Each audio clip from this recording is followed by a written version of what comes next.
sudden strike by Air Canada flight attendants leaves hundreds of thousands of travelers stuck in limbo.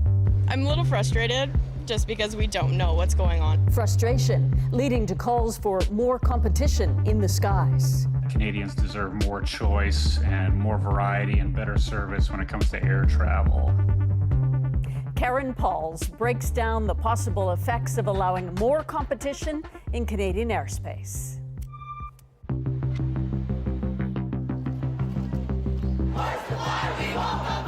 We haven't slept, we've been calling, we're tired. When 10,000 Air Canada flight attendants walked off the job. Extensive coverage here on CBC News Network of the Air Canada strike. Passengers were left in the lurch all over the country and the world. I'm starting a new job and I'd love to be home and take care of our house and our animals. An estimated 3,000 flights were canceled. 130,000 passengers affected every single day. So, would that mess have been any better if the Canadian airline industry had more competition, more options to keep things running smoothly? Angry passengers caught in the strike chaos sure thought so. Air travel within Canada to me is far too expensive, and I think it has everything to do with the fact that we don't have a variety of airlines. We need more options. We really only have two. Any company from the US or from Europe that can come in and offer a budget-friendly option, they would find a market. Anthony DeRoche of the Competition Bureau of Canada says they're right. The recent strike was not a competition event necessarily, but it drew a lot of attention to the important role that competition plays in the economy. Air Canada and WestJet account for up to 3/4 of all domestic passenger traffic. Smaller airlines have muscled in, but many others have not survived. So, how to get more airlines in? The Competition Bureau published a report back in June recommending in part that the federal government reduce foreign ownership requirements and allow U.S. airlines to pick up and drop off passengers on Canadian domestic flights. The impact of just having one new carrier on a given route between two cities, on average it leads to a 9% reduction in price.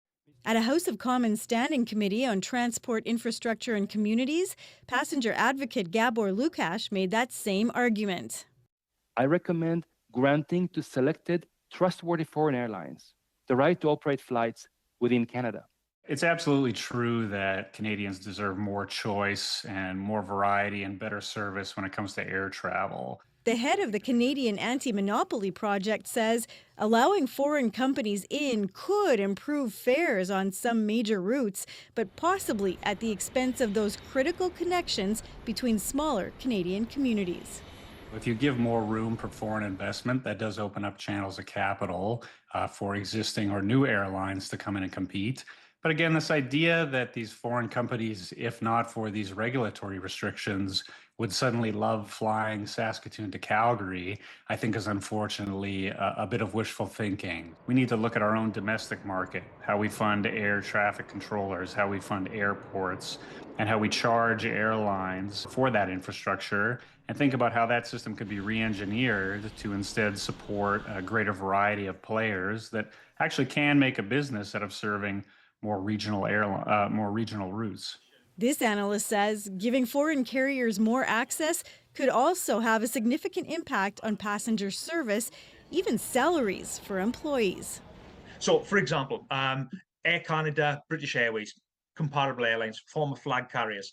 What happened in British Airways, in order to respond to low fares airlines, it started introducing a second tier, two-tier workforce, paid around 60%, 66%. When you increase competition, this isn't going to resolve all problems, and it will come with a host of other issues. The Competition Bureau has made recommendations to increase competition for domestic and foreign carriers, and it hopes Ottawa will carry through. Susan? You know, Karen, Canada is in the middle of trade negotiations, of course, with the U.S. Could this be maybe a carrot, this idea of open skies? You know, we've heard that may be one of the things on the table, but interestingly, one U.S. airline advocacy group we heard from said between the high fees, the taxes, the regulatory requirements, it's really not commercially or politically feasible for foreign carriers to enter the Canadian marketplace. All right, Karen, thanks for this. Karen Pauls at the Winnipeg International Airport.